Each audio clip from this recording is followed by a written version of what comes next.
दिल्ली से लगे हुए उत्तर प्रदेश के महानगरों को देख लीजिए और दिल्ली के अंदर आम आदमी के कारनामों को आप तुलना कर लीजिए तो आपको अंतर स्पष्ट नजर आ जाएगा। और मैं इसीलिए आपसे कहने के लिए आया हूं, दिल्ली की यात्रा आज से प्रारंभ नहीं होती। 5000 वर्षों का इतिहास है दिल्ली का। दिल्ली की 5000 वर्षों के इस इतिहास में कभी ये दिल्ली इंद्रप्रस्थ के रूप में जानी जाती थी। ये दिल्ली अपने वैभव के लिए जानी जाती थी। दिल्ली के कार्य आज से 10 वर्ष पहले तक मॉडल के रूप में देखे जाते थे। लेकिन बहनों और भाइयों, आज मुझे जब दिल्ली चुनाव प्रचार की दृष्टि से तमाम मार्गों को जाना पड़ा तो यहां पता ही नहीं लग रहा था कि सड़क है या गड्ढा है, गड्ढे में सड़क है या सड़क में गड्ढा है। और इसीलिए मुझे 1 घंटा लेट हुआ आज के कार्यक्रम में आने में। मैं भौचक था यहां पे देख करके कि राष्ट्रीय राजधानी दिल्ली की सड़कों की दुर्गति। और बहनों और भाइयों, यही नहीं, जब मैंने सड़कों पर गंदगी का ढेर देखा, कूड़ा पड़ा हुआ है, प्लास्टिक से सड़कें पटी हुई है, गंदगी का ढेर जगह जगह लगा हुआ है, गंदगी के बड़े बड़े पहाड़ दिखाई दे रहे हैं, सीवर लाइन सड़कों पे बह रही है। और दिल्ली, अभी तो ये जनवरी चल रहा है, आप देखना फरवरी के बाद जब पेयजल का संकट आता है, टैंकर माफिया यहां पे हावी होगा, तब का क्या दृश्य होता है। बहनों और भाइयों, ये दुर्गति करने का सबसे बड़ा अपराधी कोई है तो और कोई नहीं, अरविंद केजरीवाल नाम का जीव इसका सबसे बड़ा अपराधी है, सबसे बड़ा अपराधी है। बहनों और भाइयों, यहां झूठ बोलने की एटीएम है। सुबह से लेकर सायकाल तक एक से एक झूठ को बड़ी होशियारी के साथ गढ़ने वाला व्यक्ति है। और पिछले 10 वर्षों में दिल्ली की जनता को कैसा झूठों वायदे करते करते उन्होंने दिल्ली को नरक बना दिया है। और दिल्ली के आम आदमी पार्टी की सरकार के कारनामों का पाप आज उत्तर प्रदेश के मथुरा, वृंदावन जैसी पावन नगरी और आगरा जैसी पर्यटन नगरी को ही भुगतना पड़ रहा है। जब यमुना जी का पानी यही दिल्ली में एक नाले में तब्दील हो जाती है, नमामि गंगे परियोजना के माध्यम से एक और गंगा के पानी को प्रधानमंत्री मोदी जी के विजन के कारण, उनके नेतृत्व में अविरल और निर्मल उत्तर प्रदेश के अंदर बना दिया गया। उसका परिणाम है कि प्रयागराज में आप जाएंगे, कल आपने देखा होगा कि उत्तर प्रदेश सरकार का पूरा मंत्रिमंडल, 54 सदस्यीय मंत्रिमंडल ने संगम में डुबकी लगाई। एक साथ आनंद की अनुभूति, पुण्य का लाभ हमने प्राप्त किया। इसलिए क्योंकि अब प्रयागराज में मां गंगा का जल बहुत शुद्ध है, त्रिवेणी में जल बहुत शुद्ध है। नमामि गंगे परियोजना का लाभ वहां लिया गया, उसे पूरी ईमानदारी के साथ लागू किया गया। लेकिन दिल्ली के अंदर यमुना की शुद्धि हो, इसके बारे में कभी कोई चिंता से अरविंद केजरीवाल ने और उनकी टीम ने नहीं किया। मैं पूछना चाहता हूं और मैं उनसे चुनौती भी देता हूं, जैसे उत्तर प्रदेश के प्रयागराज की त्रिवेणी में उत्तर प्रदेश सरकार के सभी मंत्रियों ने कल मेरे साथ डुबकी लगाई है।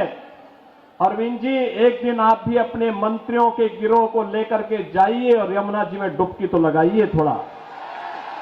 दिल्ली की जनता भी देखेगी कि आपने अपनी विरासत की इस पावन नदी को कहां रख करके छोड़ा है। ये दिल्ली की सड़कों पर बह रहा सीवर, दिल्ली के अंदर आसन्न पेयजल का संकट, गंदगी का ये ढेर, गड्ढों में तब्दील सड़कें आम आदमी पार्टी के उन कारनामों को बताता है जिसके लिए लगातार भारतीय जनता पार्टी लगातार आवाज उठाती रही है। बहनों और भाइयों, आज आप तुलना करना चाहेंगे, केवल एक तुलना आप इससे कर सकते हैं। दिल्ली में ओखला औद्योगिक नगर भी है। पिछले 10 वर्ष में वहां कोई नया उद्योग नहीं आया।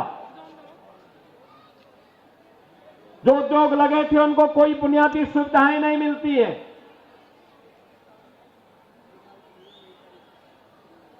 और एक न्यू ओखला के रूप में, नोएडा के रूप में आप जानते हैं। आपने देखा होगा पिछले 8 वर्ष के अंदर नोएडा, दिल्ली से लोग प्लान करके अब नोएडा में बस रहे हैं, ग्रेटर नोएडा में बस रहे हैं।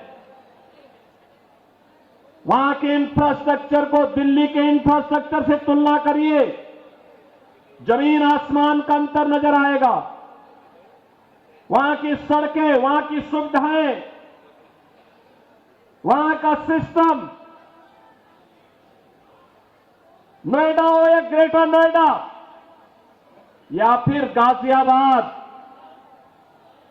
अगर इनकी तुलना दिल्ली के अंदर की सड़कों से करेंगे बहनों भाइयों, तो आम आदमी पार्टी स्वयं अपने अंदर झांकने के लिए मजबूर हो जाएगी और इनके सामने प्रश्न करना चाहिए कि एक बिगड़े हुए उत्तर प्रदेश को बदल करके वहां सुविधा संपन्न प्रदेश बनाने का कार्य किया, एक सुरक्षित प्रदेश बनाने का काम किया भारतीय जनता पार्टी की डबल इंजन सरकार ने। आज नोएडा, ग्रेटर नोएडा और उत्तर प्रदेश में निवेश आ रहा है, दिल्ली में निवेश 0। यहां के उद्योग, यहां पर कोई उद्योग लगे, रोजगार का सृजन हो, यहां पे आम आदमी पार्टी ने कभी इसके लिए प्रयास नहीं किया। जो उद्योग चल रहे थे, बंदी के कगार पर पहुंचे, उनको रोकने के लिए कोई प्रयास नहीं किया। इनका तो एक ही उद्योग है, इन्होंने ओखला में और दिल्ली के अंदर हर महत्वपूर्ण स्थलों पर इन्होंने बांग्लादेशी घुसपैठियों को बसाने का काम किया। आपने देखा होगा अभी 2 वर्ष पहले जामिया मिलिया और उसके आसपास के क्षेत्रों में उत्तर प्रदेश सरकार की सिंचाई विभाग की जमीन पर भी इन्होंने,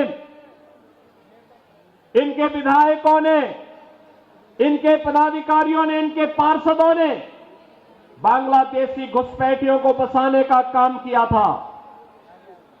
मैंने 2-3 बार बातचीत करने का प्रयास किया कि भाई उत्तर प्रदेश सरकार की जमीन पर मत बसाओ, लेकिन जब इन्होंने जबरदस्ती किया तो मुझे उत्तर प्रदेश से बुलडोजर भेजना पड़ा था उनको हटाने के लिए।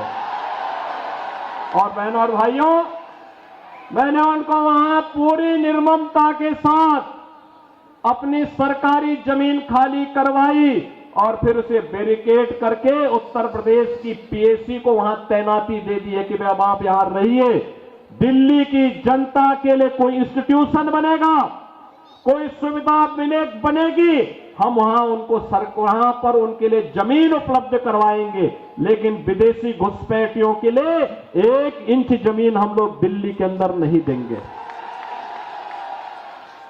बहनों और भाइयों, इन्हें आपकी आस्था का ख्याल नहीं है।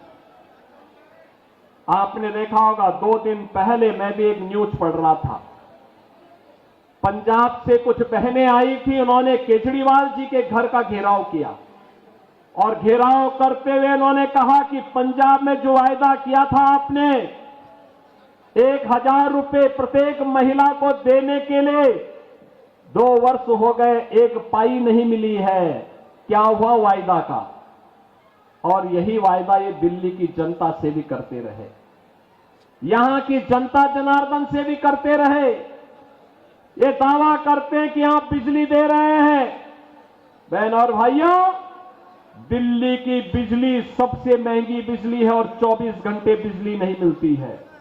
मैं आपसे कहना चाहता हूं, आप आइए हमारा पश्चिमांचल क्षेत्र, ये मेरठ से लेकर के आपका गाजियाबाद तक की पूरी बिजली पश्चिमांचल विद्युत वितरण उत्तर प्रदेश पावर कारपोरेशन करता है। बिजली मिलती है 5 रुपये 24 पैसे पर यूनिट।